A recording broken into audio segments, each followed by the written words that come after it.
I'm Jeff Cook. And I'm TJ Wilson. And this is Around the Circle. I'm walking slowly.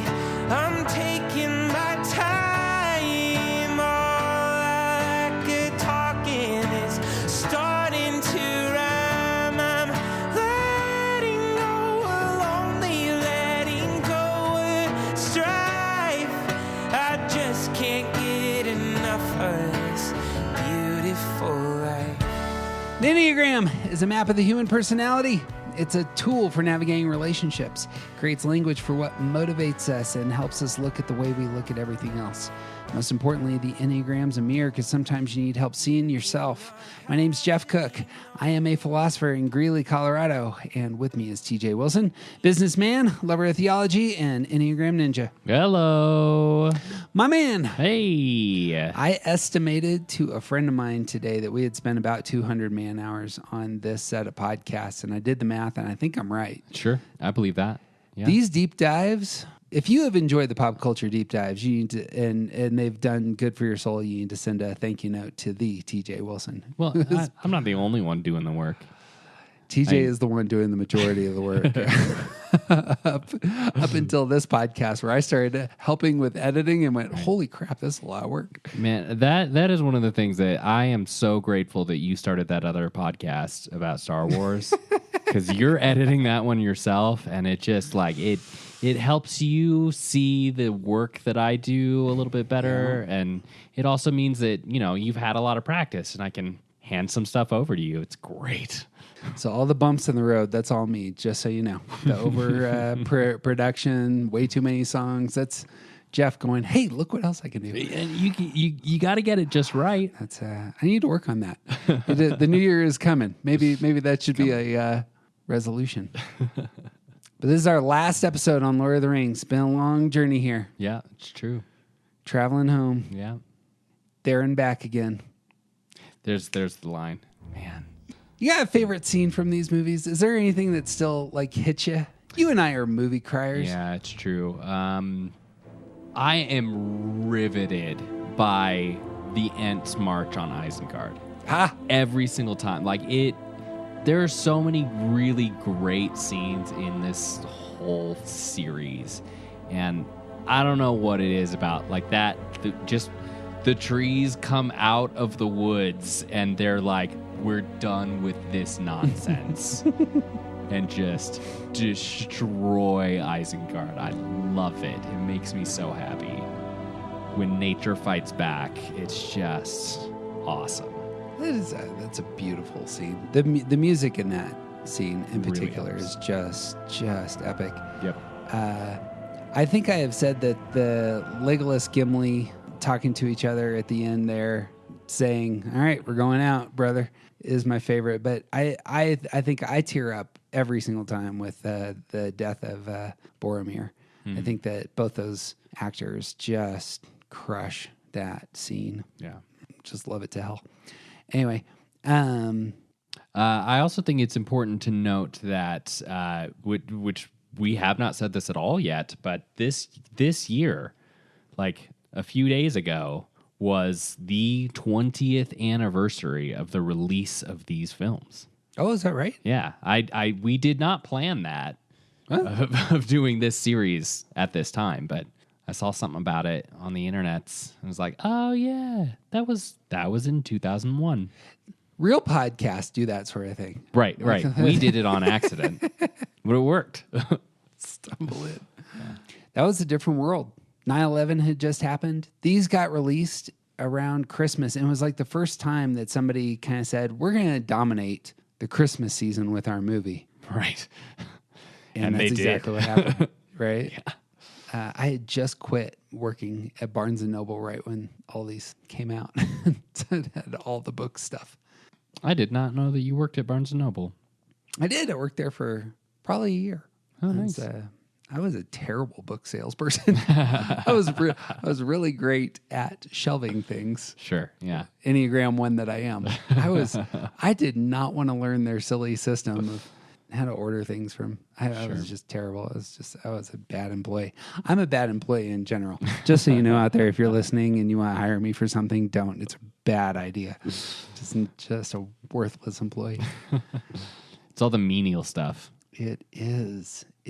I can't do that. That's actually exactly what it is. I'm hyper aware and invested in things that are bedrock foundational kind of things. Cannot do second level, tertiary level tasks. Yeah. Well, and plus a lot of them are nonsense, especially in the retail world. That's what it is. Yeah. I bet at that time, 2001, Barnes & Noble hadn't updated their ordering system since 1996, I'm guessing. That computer system was old. Yeah. There was a Pac-Man going across the top of the screen. It was like all right, but enough about me. Enough about book chains. We're talking about characters we love. Yeah, it's true. This is your last chance to come back too. So. Oh, I am exclusively in the role of spoiler for this one because TJ is going for the perfect game. He's trying to thread the needle. So here's the thing you got to know, people. TJ is going to, even if he knows that I have a great argument, he's still going to pretend like his is just money. So just so you know, it's that true. Optimism, it's true. All a facade. I'm going to push.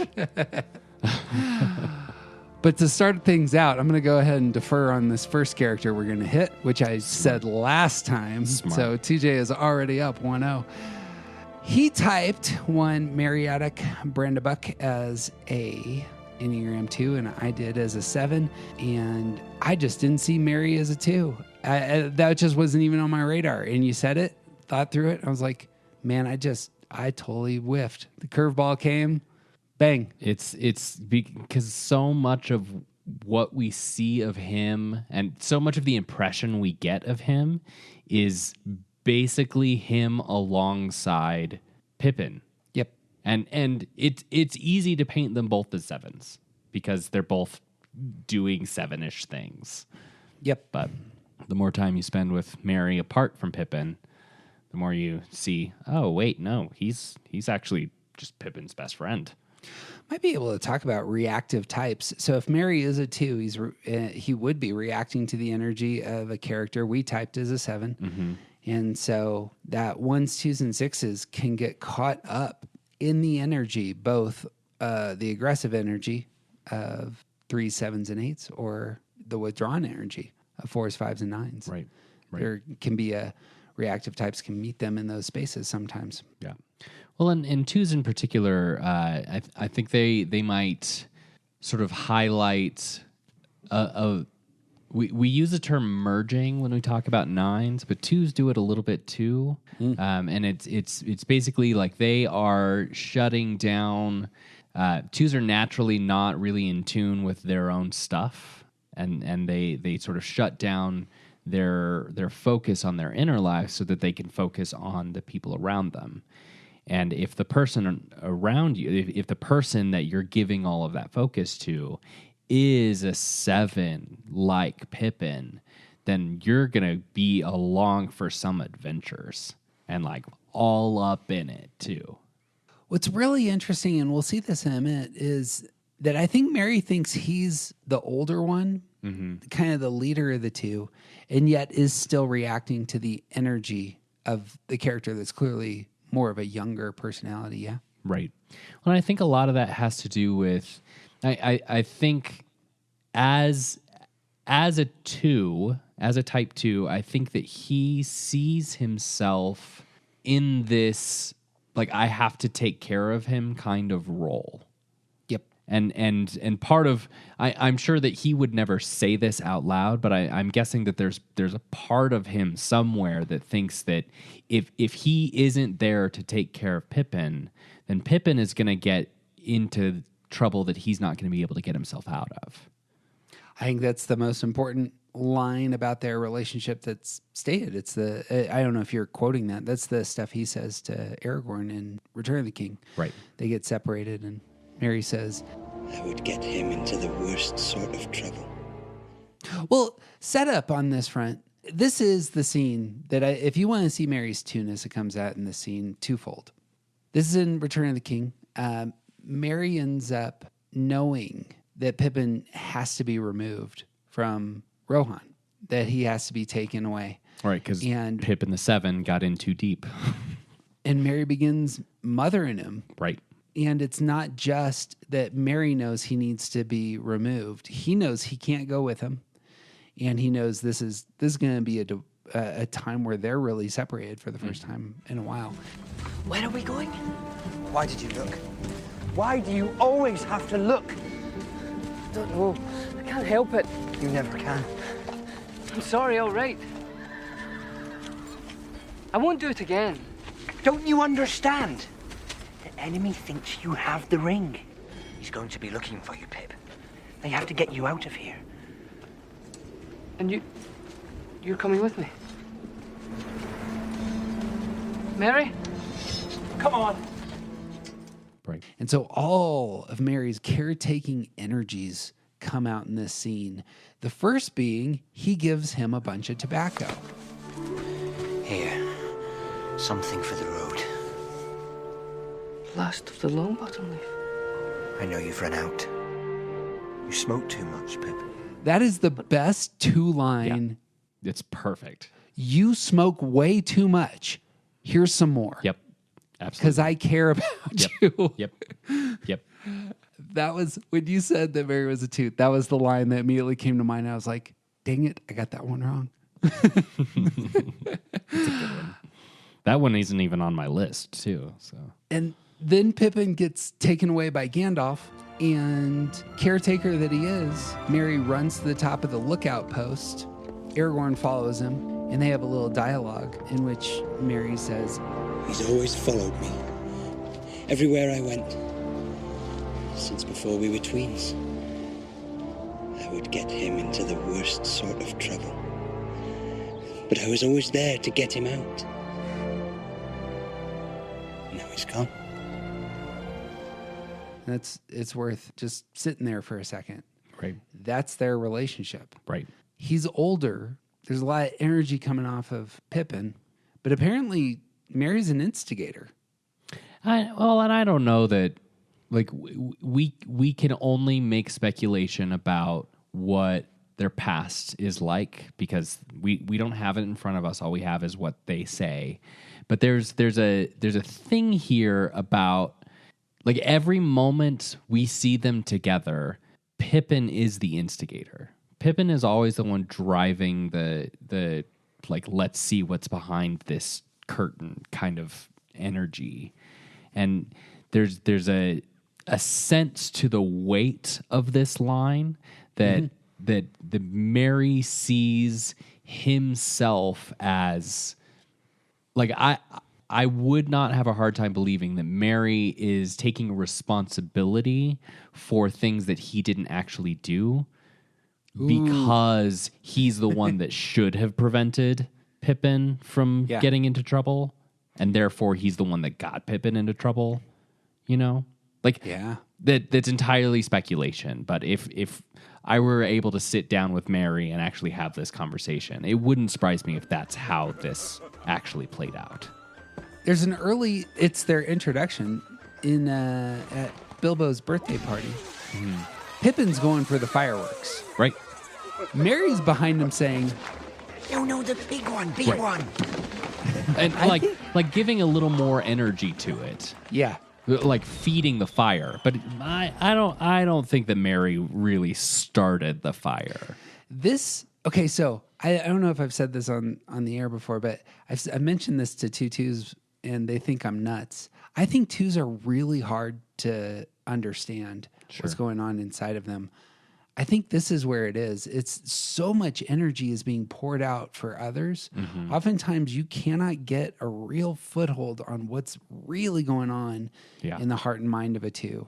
Yeah. Because the two thinks that they're just lavishly pouring out, this is who I am and what I do and what I'm about for your sake. But what is it that's the nub underneath all that? I don't think is always easy to look at. And that would be the problem, I think, with Mary here. Yeah. Where is he in this relationship? Well, I think that we see that like the word caretaker, I think, is a really good and important word for who Mary, like in sort of in his heart, sees himself as for Pippin. They are best friends. They're brothers. They're together to the end. But so much of Merry's energy toward his posture toward Pippin is as a caretaker for Pippin. Yeah. That's it. Yeah. Removed. That creates a fantastic story for a 2. What happens when the person that you're caring for is removed and you can't care for them anymore? There's an identity crisis that happens for this character. Right. And there ends up being a lot of inner work that needs to take place. Yep. His character shifts hard in that last movie. Yep. Absolutely. He's almost unrecognizable as the same character.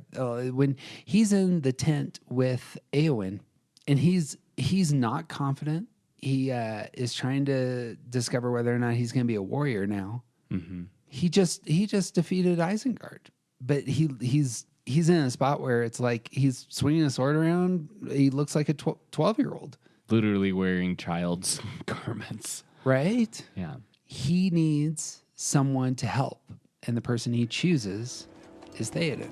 Right. Excuse me. I have a sword. Please accept it.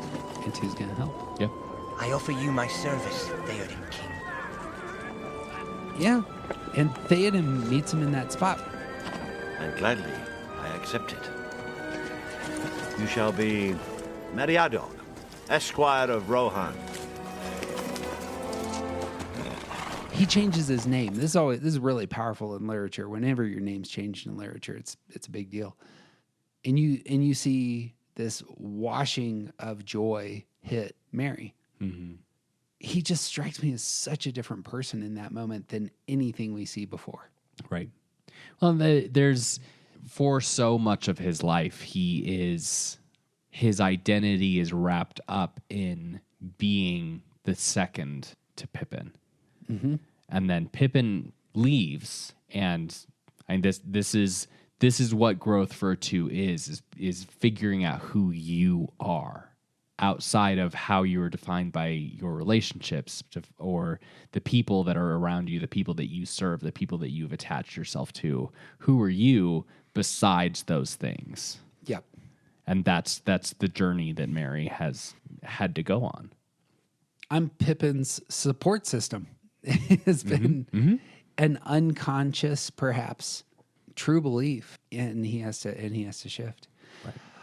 Another part of his 2-ness comes out in his ferocity of defensiveness for Middle Earth. Yeah. When he hits stress, he gets angry. Mm-hmm. And you see it all over that second movie. Yeah. When he yells at the Entmoot is Yep. just spectacular. The Ents cannot hold back this storm. We must weather such things as we have always done. How can that be your decision? This is not our war. These are beings that have lived for centuries who know vastly more than whatever a 3'2" halfling from the Shire. Right. And he just steps into the council and throws down. But you're part of this world! Aren't you?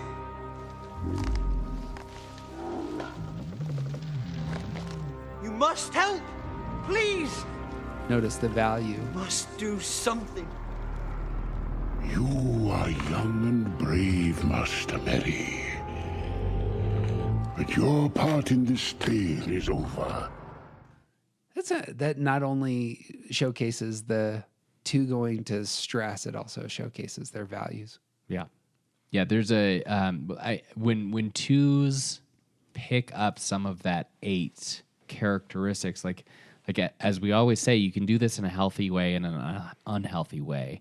And when they do it in healthy ways, they not only get sort of the strength and ferocity, but that justice coupled with the 2's instinct for other people. Mm-hmm. This is not just about the Ents fighting this war. This is about helping everyone. This is about you are part of Middle Earth, and this is everyone's everyone's in this fight together, or else we all lose. Yep. The great Desmond Tutu died yesterday, who I've seen on a handful of lists. Riso and Hudson have him on their list of twos. To skip some of the typing of this person, Desmond Tutu is a male two in a deeply unhealthy country that has had a good century of racial tension, violence, and division, and just is a healing power in that culture. Yeah. I would love to pause for a second on twos, and especially male twos here. What's the word for male twos who may, see their type as overly feminine at times, to bring in gender for a moment? Sure. Mary doesn't strike me as a feminine character. Right. Agreed. Yeah, I think that the idea that twos are feminine is one of the many dangers of toxic masculinity.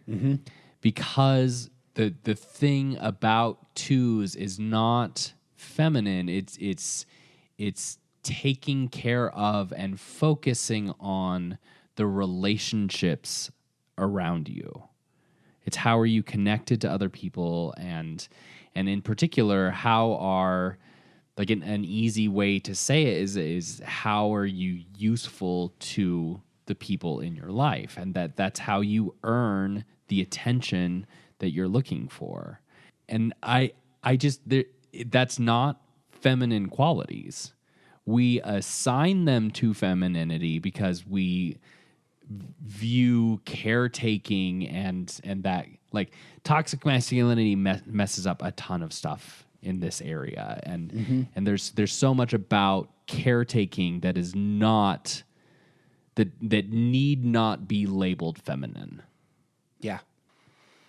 Even the helper element, I tend to want to still hold on to some of that language of feminine and masculine. I go back and forth on this. Sure. But let's just assume that those terms mean something.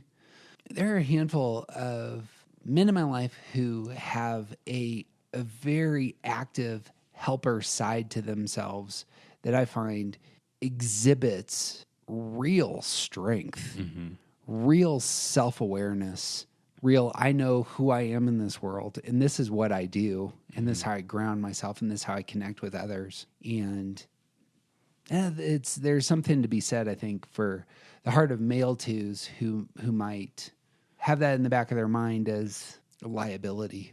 Right.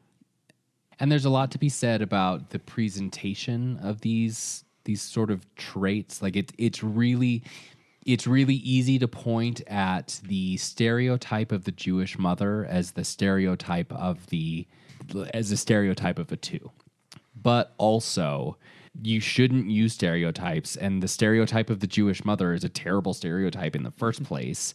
And there's nothing wrong with, like, I like to bake. I bake a lot, and that does not make me less quote unquote masculine because I like to bake. And taking care of other people and being generous and thoughtful, and like, these are not things that need to be labeled as feminine just because society puts them into this weird box. Right on. Yeah. Energy comes from this character, oftentimes inserting himself where he hasn't been invited. Right. This comes out in the Council of Elrond. He and Pippin are hiding in the bushes, listening to the whole thing. And when they hear there is a duty to be done, there's something very important, a dangerous task, Sam jumps up, and then Merry and Pippin jump up. But it's Merry that's the instigator here. Right. Oi! We're coming too! We'll have to send us home tied up in a sack to stop us. Right. And the thing that people point to put Sam as a 2, which we've established that Sam is a 6, that's the thing that comes out here from Merry, I think.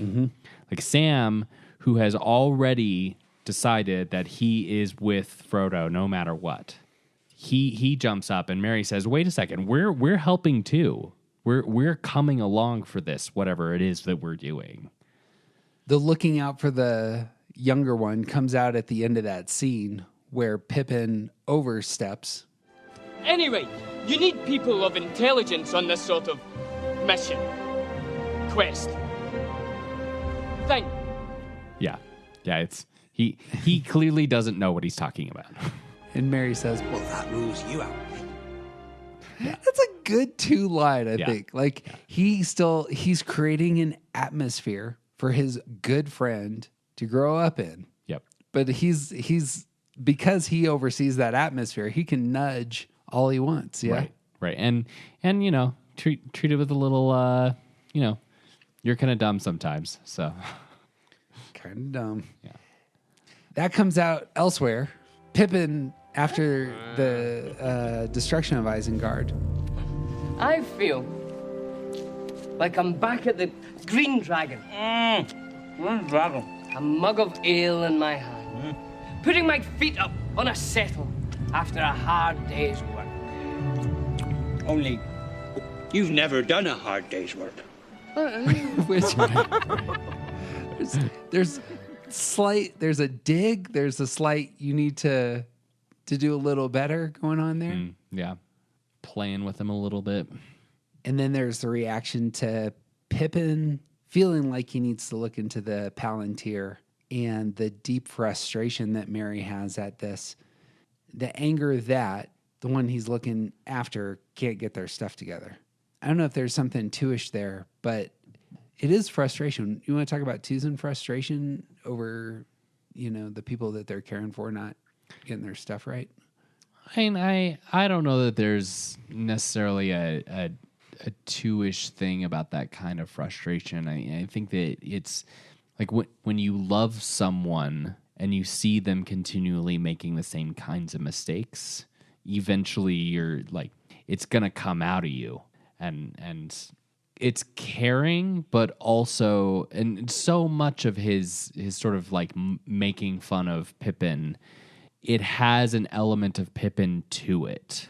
Like he's teasing him, and that rules you out is like, I think it's meeting Pippin with his same kind of like joyful needling, but also like I want you to be better. I want you to have to take care of yourself, and these like why do you have to look? Why do you always have to look? I don't know. I can't help it. You never can. I'm sorry, all right. I won't do it again. Don't you understand? The enemy thinks you have the ring. He's going to be looking for you, Pip. They have to get you out of here. You know what it is? And I caught this. You're coming with me. He's stressed out because he knows what's going to Mary? happen. Yeah, they're going to be separated. He's going to be separated from the person he cares for, and so he can't control that. And that's all. That's a 2 going to 8. He can't control this situation. Sure. Well, and it's also it's an element of like, I really care about you, and why can't there's this glaring problem in your life? Why do you always have to look? Yeah.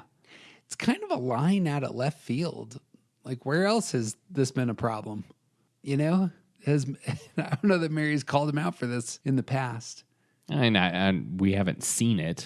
Yeah. I feel like this is part of their dynamic, is that Pippin is getting into trouble that Mary has to get him out of. Oh, there you go. He's not able to rescue him here. Yeah. Well, I like Mary as a 2. I think this is a great heroic 2 for consideration. Just really quick, the line that turned me for Mary as a 2 was when they are picked up by the Uruks and they're being traipsed across the countryside. The Urukai. Yeah, they there's a moment where Mary looks like he's passed out. They're both hanging off the backs of these Urukai, and Mary looks like he's passed out, and Pippin says he needs water. He needs water. Like Pippin calls out for him, and Mary wakes up after they force feed him some wine. Oh, Pip. You're hurt. Fine. It was just an act. An act? See? Fooled you too. Don't worry about me, Pip. Like, Mary is clearly trying to downplay whatever it is that he's going through in an effort to take care of his friend who potentially can't handle the seriousness of what they're actually doing. Like, it's this self-sacrificial nature that just comes out of Mary. And that was the moment that I was like, oh, I think he's a dude. There it is. Yeah. Even in exquisite pain, he is spinning things positive. Yep. Denying himself. Yeah, and denying himself. And looking to take care of the other. Don't worry about me, Pip. Yep. It's good. Full circle there. All right, well, it's the top of the 8th, and we bring up our next character, which is, I think, the only one that you typed as a 3. That is correct. Would be one Legolas, played by the one my brother calls the action whore, Orlando Bloom. We had this long conversation. He's like, there's producers at movie studios somewhere, and they're like, okay, we got this pot, see? And they get to that moment where they're like, we need to call the action whore. They got Orlando on speed dial. I like it. I don't know if you can publish that, but I thought it was funny. So I hate to break up a no-hitter in the 7th inning, of course. Well, you won't. But it's fine. This isn't even the one I'm worried about. By the way, if you wanted to go with Gandalf as an 8 and move Gimli to 3, you could have Legolas as a 5. Which would be fine if Gimli were a 3, but he's not. He's an 8. You just move those pieces around. And when I did, Legolas fell into 3, and it made sense. So I got Legolas as a 5 because everything out of his mouth, with almost no exceptions, is an observation about what he is seeing. Everything. Now, here's the thing. TJ is going to tell you some crazy story about how all elves are 5s, but given their race, their observational quality is just dominant. But there's these little nuances that make them another type. Go ahead and set that aside. He's a 5. It's all data. All data. Go ahead. What's the case for Legolas? Well, as a 3? Jeff already said the main points that I would say against him being a 5, because there's a 5-ishness to the elven race. And so much of his dialogue is expositional. So, like, these are lines to give the audience information. And I actually really struggle with a lot of his lines because they're so dumb. They are so dumb. The point of them is to give the audience some information. So, like, you have to remember that when you think of him as maybe being a 5, is that these observational things are A, because he's the elf, the one elf in the group, and B, because the audience needs to know something that he can allegedly see. I think that's a great dismissal of the primary thing that this character does, which is to observe the world and tell you what's going on. I don't know that that's the primary thing that he does, though. What is the primary thing he does? I think the primary thing that he does is show off. I'm obviously I've made my point. Let me try and elevate that. Is his showing off coming through his knowledge? Is that how he's getting attention for himself then, is by consistently saying, here are the facts. They're out there. I think that's part of it. I think that a lot of his lines are sort of observational, but more like the way that he says them. The red sun rises. Blood has been spilled this night. Like, what? Why did you say it that way? Like, why would you say it like that? It's because you're showing off. It's because so when we had this discussion about Gimli as a 3 versus an 8, part of the argument for him as a 3, which I think is incorrect, is that you can point to a lot of his behavior as upholding the image of his people.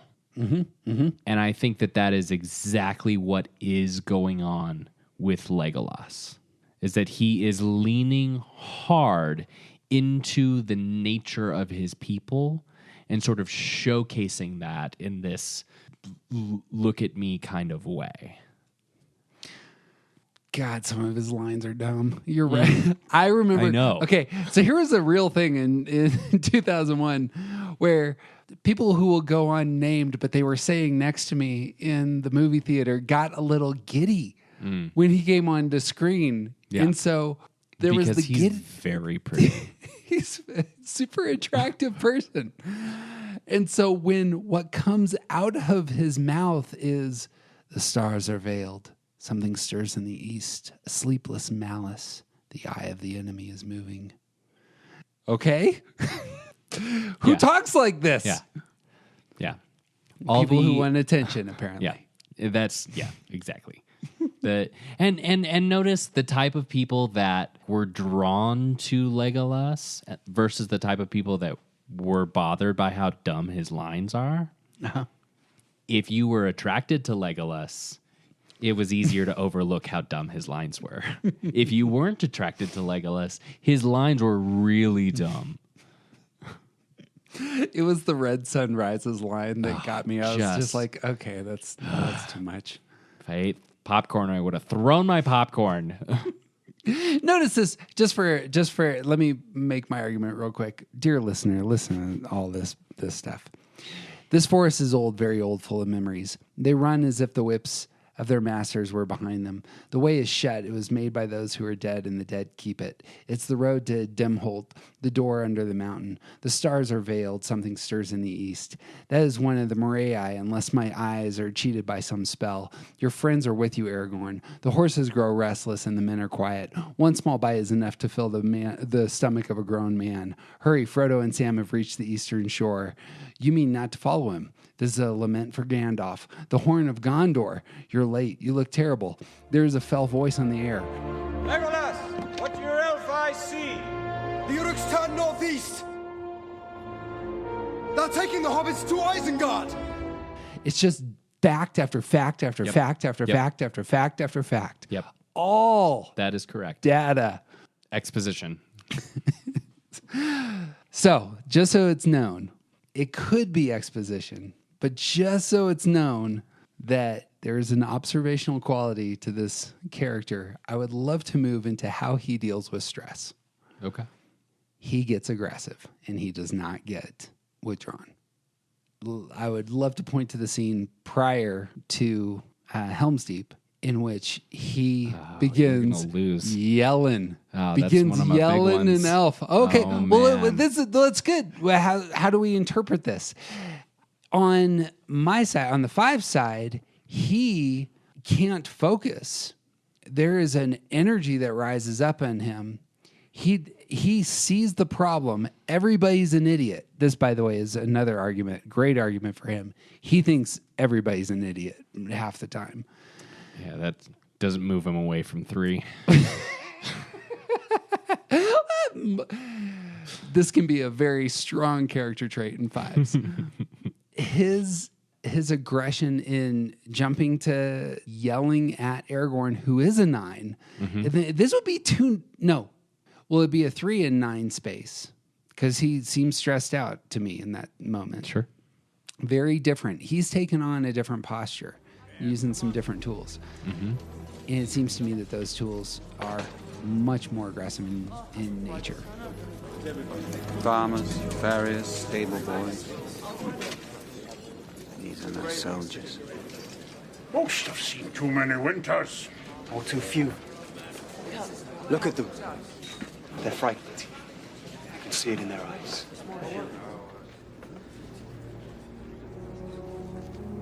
Boyahun. Nele Terain.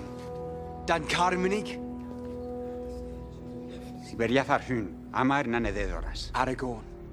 Nedin Dagor. Hen Urir Othari. They're all going to die. Natha Dagathair. then I shall die as one of them.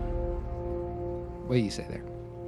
So you can point to the fact that he is arguing with his friend as aggression.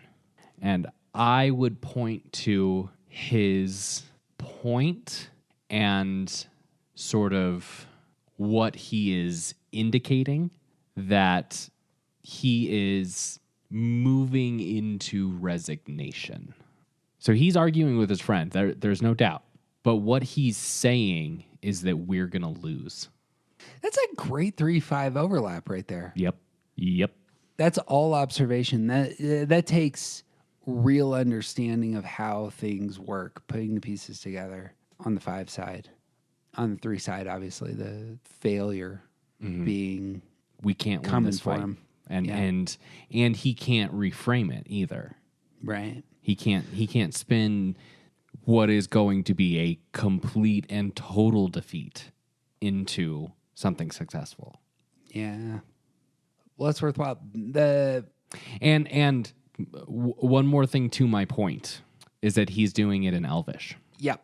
Yeah, talk about that. Which the people around him can't understand. So he is acknowledging that they're going to fail, but he does not want other people to know that that's what he's saying. Yep. He still wants to, because they still have to present an image to these farmers with pitchforks and children and old one-eyed men, and they still have to be heroes for these people. But he's certain that they're going to fail, and he does not want them to know that. Mm-hmm. So he says he has this conversation in Elvish. That is, I think, the best argument for 3. I saw that and didn't say anything about it, but I totally see that. I think that's a really worthwhile counter on this scene. It's worth noting, it's real similar to Gimli, our Gimli discussion, that the 8 and the 3 for Gimli, there is the desire to appear strong. Mm-hmm. Here, how would you phrase this? It's not appearing smart or with knowledge. It's that the knowledge is consistently conveyed in a very presentational way. And that the knowledge is comprehensive and useful. And it elevates him in the telling of the thing that's the fact. Yeah. In this situation, however, you see his heart. Because he's been moved into stress, you can't... How is it that somebody deals with stress? And I think that's a strong argument for him as a 3, that he would think through image first in conveying very bad information or a very unpopular opinion. Right. Still the case for me in that space that as a tacticianer, he's aware. Apparently everybody else isn't aware. I suppose he's a warrior and everybody else isn't. But if he were a 5, I could see this easily coming out of the heart of a 5. Sure. The presentation for me leans really strongly to 3. Yeah. I think that's a good argument. It can be the case with some of the presentation we see, 5s who are real confident, and we've talked about how elves, these are older beings who have reason to be secure, but somebody like Legolas, who clearly has an A game in these films, is routinely in a very secure spot. Right. And that would move him to being much more aggressive. 3s are about goals. What is the goal that Legolas states or believes or really elevates in himself as his goal? I think he was sent to Rivendell to be part of the Fellowship, and he is the second one to join. Technically the third one to join. I think that the second that they have a new task after the Fellowship dissolves, he's already packing up and on the way. I think that he is... I don't like Legolas as a character, but I think that he is a better representation of a slightly more mature 3 that we might necessarily see in a lot of other places, because he's not necessarily needing to be the one that sets the agenda. It's like when threes are really healthy, when they're really mature, when they're aware of themselves and have done a lot of the work, a lot of their energy is poured into being the badass support system for something else. Yeah, that would be the secure side. Right. And, For sure. and I think that I don't think that he needs to be the one setting the agenda, but I think that he gets on board with the leader that he aligns himself with, who is Aragorn. Yeah. And also not just because Aragorn is his leader, but also because he has developed a deep and trusting friendship with Aragorn. Yeah. Threes don't need to be the leader. Threes function real well in structures in which somebody else is the leader, in which they shine in that structure. Yeah. Especially when that person doesn't waste the three's time ever. Yeah. Right. Yeah. And desires them, compliments them, gives them the attention they desire. I think that's true. This was one thing, I've already forgotten the character that we talked about on this front, and I should have noted it, but threes that are healthy will elevate the goals of others. Right. Because they move into that sixth space, and that's what it looks like for three to move into sixth space, is they have already gotten the attention they crave, and that allows them to feel secure. And so it becomes a, how can I elevate others posture. Right. That would have to be the move for him in security. I obviously also have that kind of move of saying, I think a lot of his aggressive energy comes out in some 8 space, but he doesn't seem to elevate his name, his contributions, with the exception of his continuous, side competition with Gimli in terms of killing orcs. I think that he is... We see him in a unique environment for a 3 because so much of what's happening on screen with him is him and Aragorn and Gimli. And when it's just the 3 of them, he doesn't necessarily need to elevate himself.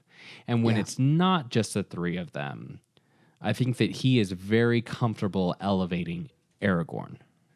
Speaking from experience in close quarters with a 3, when you're doing a task with a 3, their contribution needs to be named and appreciated by the rest. And I just don't see him ever asking. But I don't think that he has to.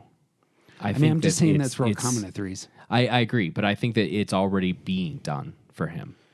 He's already getting the attention without having to ask for it. Right. I think that they're continually showing other people paying attention to him.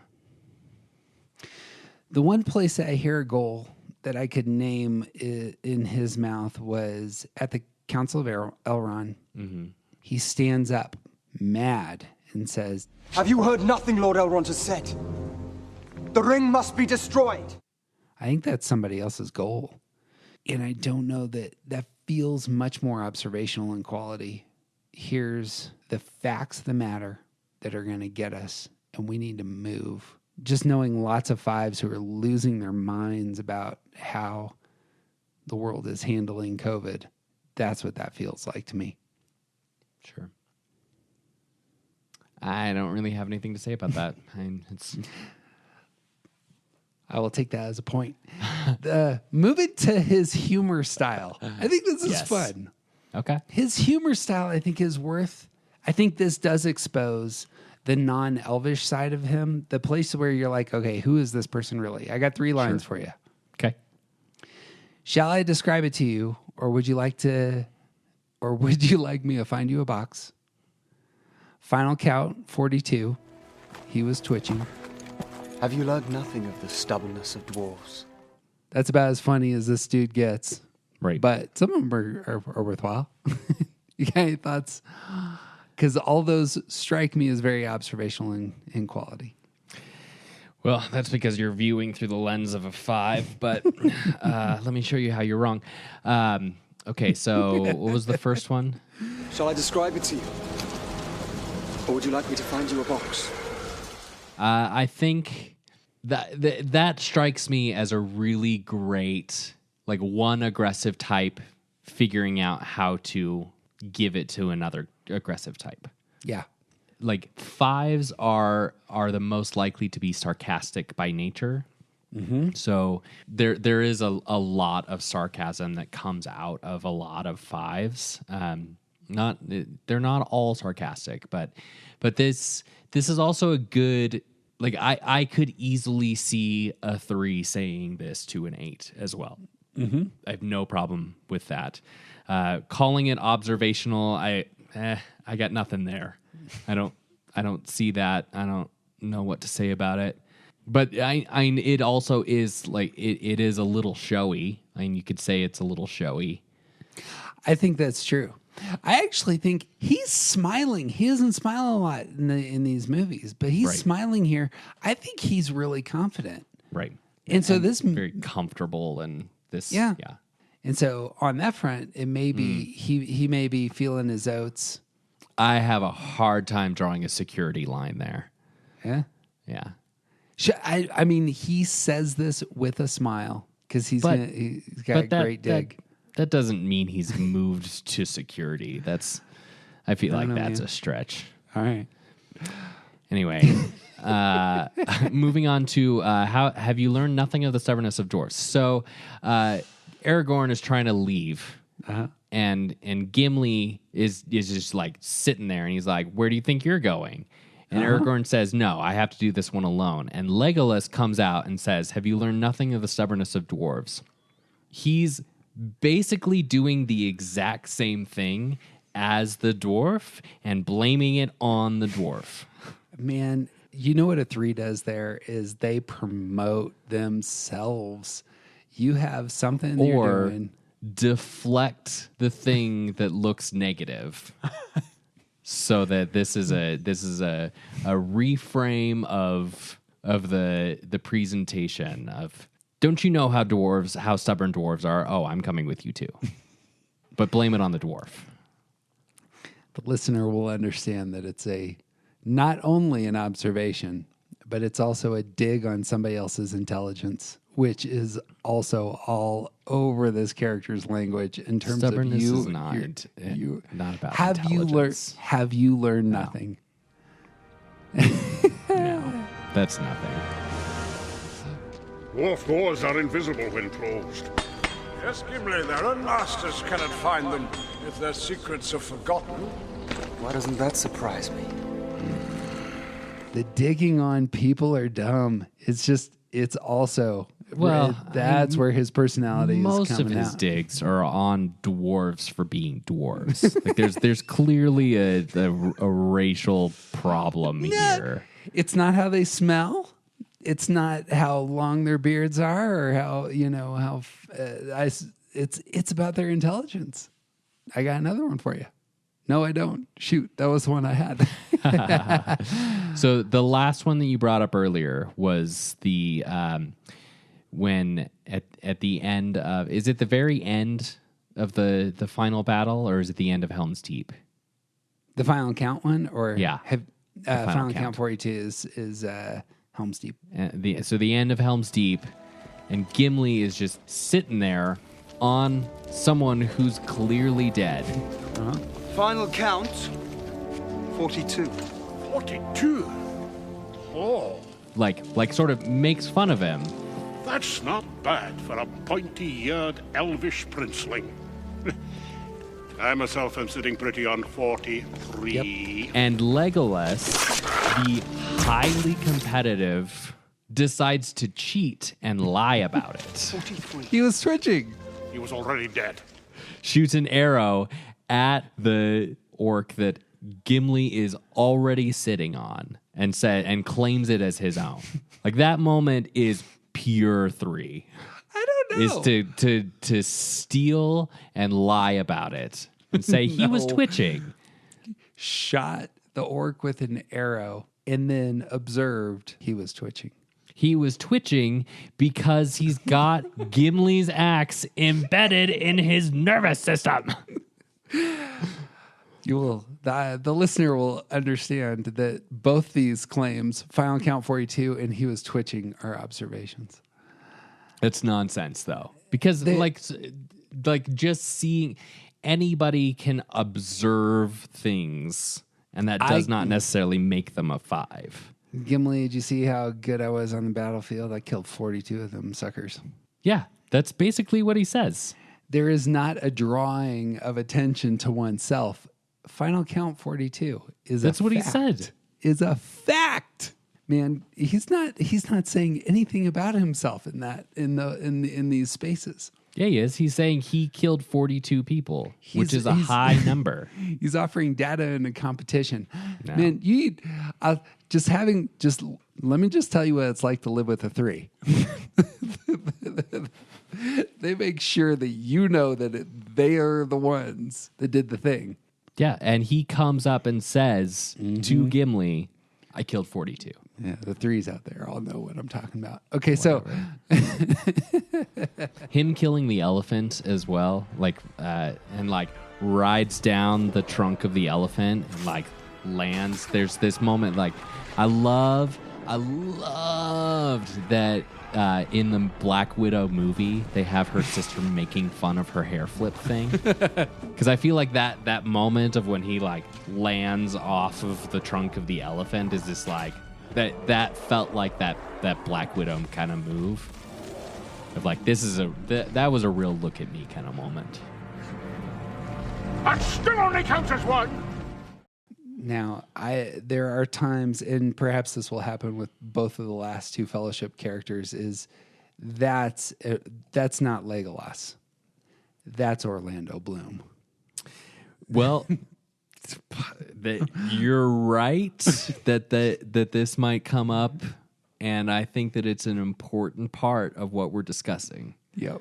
Because if we were discussing Legolas from the book, I don't know that I would have anything to say about him being a 3. But if we're discussing the Orlando Bloom presentation of Legolas. That's Peter Jackson the 7 taking Orlando Bloom the 3 to the side and saying, you know what we could do?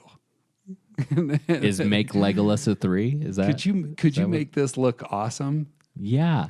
And the action whore put up his collar. And you're making my argument for me. I'm just saying that this is a lot of your arguments have leaned into race and his elvishness. And I'm just saying the actor sometimes brings way more than what's there in the heart of the actual character. But that's all we have to go on, is what the actor is bringing to the table. Tell me about his awareness of missteps. There's a couple of places where he asks for forgiveness, which I think are interesting. And I don't know where to put these with 3 or 5. When he fires an arrow at Gandalf, he essentially immediately defers. Forgive me. I mistook you for Saruman. And Gandalf says, I'm Saruman, or rather Saruman as he should be. And there's another point where he apologizes to Aragorn for his outburst in Elvish. We have trusted you this far. You have not led us astray. Forgive me. I was wrong to despair. I don't know what to do with these. Aside from maybe he's just a mature person who asks for forgiveness. And it's especially the one with Gandalf. It's a supplicational kind of move. It's almost an I am not worthy kind of acknowledgement.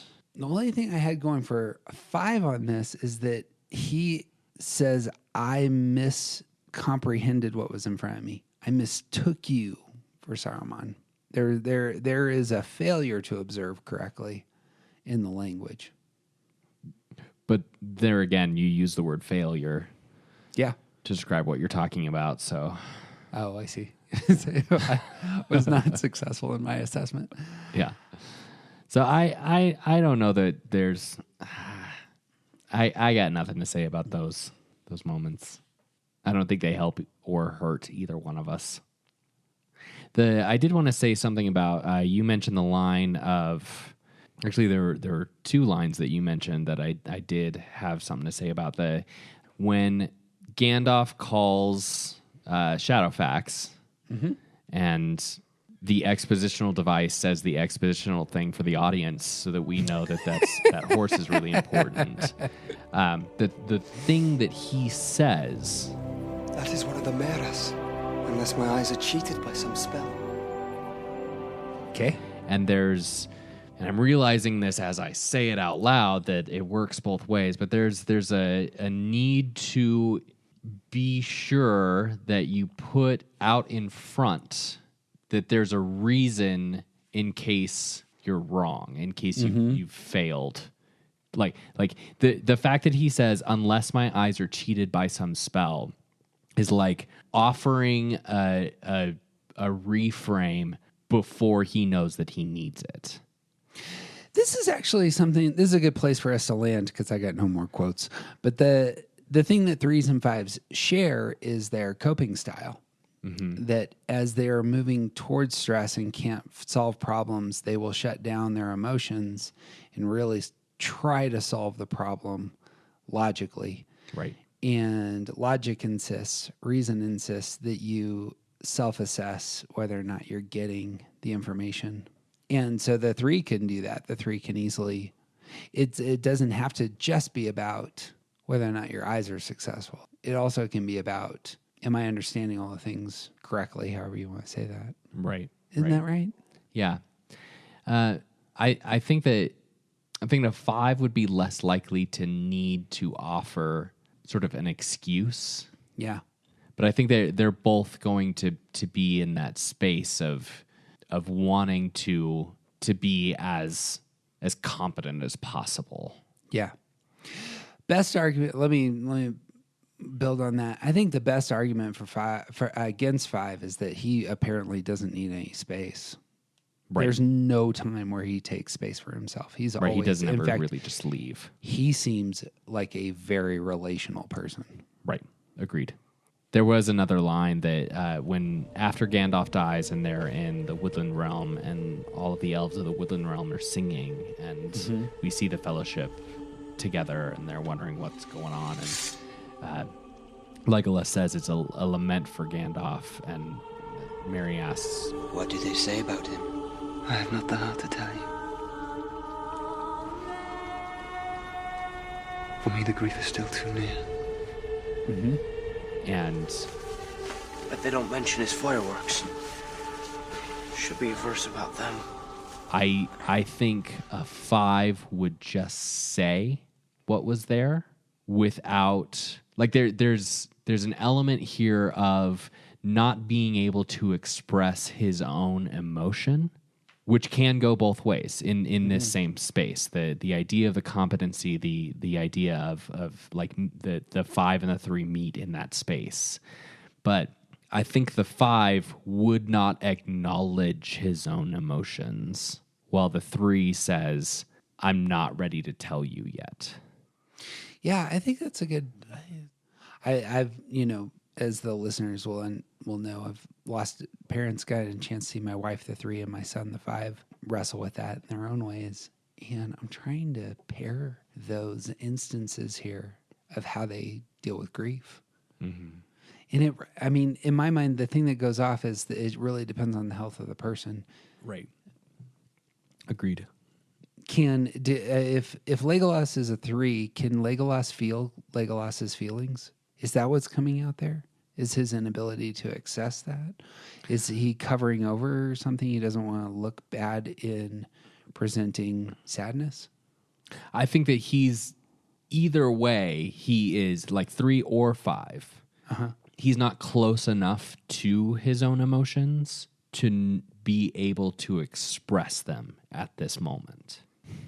Yeah, see, yeah. I mean, it can Yeah, go and either way. that goes either way.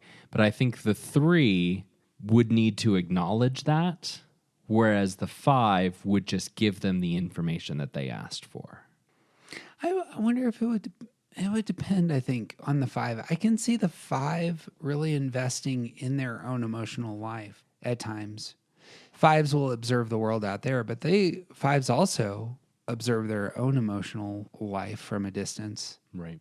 That's a tricky one. I think that's a great little line for really talking about this character. I think we need to go to the book. You know what? I lied at the beginning of this podcast. I am not in Greeley, Colorado. I am in Granby, Colorado. I got kidnapped and I don't have a library with me. But luckily I do. Oh! Yeah, I'm so excited for you to bring up the book. All right, you read it and I'll respond. I always feel like you get the first word on these things and just taints everything. Well, that's because you're always wrong. That's beside the point. It's still I could be wrong and the discussion tainted. All right. These are taken from the back of The Sacred Enneagram by Christopher Heuertz, and he took them from a blog that I don't remember what it is, but it's a really great mistyping tool of just like quickly comparing some basic characteristics between two different types. That we agree with at least 60% of the time. Yeah, a bunch of them. Yeah, there's some problems, but we'll just deal with that when we get to it. But we need an arbiter. We need a judge to come in and put their thumb on the scale. So it's the best we can do. Yeah. Go ahead. Sorry. So, is Legolas a 3 who seeks recognition or 5 who seeks knowledge? Everything he says is data. I do not disagree with that. Is Legolas a 3 who is more goal-oriented or process-oriented? Doesn't offer one goal for himself. However, but what does process-oriented even mean? That's like how we're going to do the things? Yeah. No, he's just doing them already. Like a 3. There's a scene where he's standing out. He's at the castle at Rohan, and it's like 3 a.m, and he's the only one outside by himself looking out. Process strikes me as that his function is something like that. Like how do I take in the world for the sake of everybody else? This is what I have to offer is the data. I don't see that as that doesn't lead me to process driven though. No, he looks amazing in that blue light. Everyone knows. Are you saying that he looks amazing? That's what I'm saying. Just like a 3. He said to himself, you know what? Just in case there's a camera around, it looks shiny. It's true. He does. Is he competitive like a 3 or withdrawn like a 5? He is definitely competitive. Definitely competitive. Is he self-promoting like a 3 or secretive like a 5? I want to pause on that because it's so easy with aggressive. So the thing with these sorts of lists is you see the aggressiveness first. You don't necessarily see this is what I'm holding back. Sure. I would be really curious if this isn't a character that holds some things closer to the chest. What was the phrasing? Self-promoting or secretive? I mean, I don't see self-promoting either. We've talked about this, but he doesn't have that kind of energy. Whereas when we talked about another character who's an elf who didn't get typed as a 3, I thought that Arwen. That's it. Yeah. It's one's Eowyn, one's Arwen. Yeah. I felt like Arwen's language was consistently about herself. That she was drawing people to really consider who she was, what she had contributed, her perspective, and that's just nowhere in this character in Legolas. I don't think that we have enough to answer this either way. Okay. Yeah. What's he being secretive about? I don't know. Unless it were the case, for example, that he had a really strong opinion about whether or not everybody was going to die and tried to keep it a secret by using a second language that nobody understood. But he didn't try to keep it a secret because he was telling Aragorn. He told her. Well, I mean, 5s can share secretively. That's... Is he pragmatic like a 3 or impractical like a 5? He strikes me as a very pragmatic character. Agreed. Is he highly efficient like a 3 or curiously wandering like a 5? Oh, damn, I'm crashing now. Where'd that one come from? Is he socially competent like a 3 or socially awkward like a 5?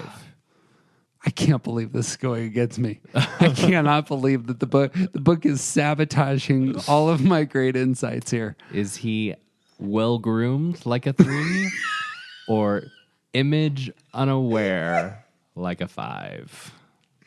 Just name one time that he cares about his image in these films. How about cares about what others think or ignores people's opinions? I'm trying to stretch now. This is one that I don't know that we have much to answer this question. Admirable like a 3 or eccentric like a 5? Well, that's one I'd give a yes to. Yeah. Yeah, I think that's a both and. I think he thinks that, well, the eccentricity I think comes out in his character, but it's not. It's a 3-ish eccentricity. How about social standards versus social isolation? Yeah, and that was, I think, the best argument for him as a 3 is his relational heart. Yeah, he's very relational. Can we talk about 1s merging and 9s refusing to merge for a minute? Because it seems in our debates that I routinely merge with your silly arguments. And by the end, I'm thoroughly convinced. And I think this is actually a character defect on my part and not grandmaster I think I'm just wizardry on your part. I think it's just that I'm right. You recognize how hard that is for my heart? I do. Okay. Just so the listener understands. We've talked about this. I am not a competitive person, but when I'm in it, I am in it to win it, mister. I'm a competitive person and I just lose all the time in the things I compete with. Although I was state champion in speech and I have a speech impediment. So that's high value right there. All right. Well, in other news, we're long-winded. Did you know this? This is something that we share. This is something that my wife brings up every single time we have deep dives. Well, I lied. I have to confess my sins. That's the one way. We're going to do one more podcast, apparently. We need to close this sucker down. 2 great characters we're going to end with next time, though. Yeah. Fun stuff here with these 2 fellowship characters. Next time, TJ going for the perfect game. I'm so close. I also do want to say, with Legolas, I think we're moving close. Again, I hate the character of Legolas, and I think so much of his treatment in the movie is expositional, and let's have the prettiest person on screen say the expositional lines, and a lot of them are terrible and whatever. I also think that Legolas, the character, is a very mature character. Yep. So it makes sense that we would have difficulty pinning him down in these ways. Agreed. We need to talk about the strengths more than what are the real brilliances and beauties they bring as opposed to maybe they're negative. Is he bringing wisdom or is he bringing glory and good looks, image of success? And then again, we see a significant amount of both. Yeah. I'm excited for this next year. We'll hit those targets and things that we talk about this next year, I think, a lot more. Yeah. There's the shadow side that's easy to pick through with Enneagram. We had somebody in our Instagram feed who was really down on their 6-ness and a lot of 6s. You're not alone. Yeah. And it's just time. It's time to scrap that. Like who you aren't isn't interesting. Right.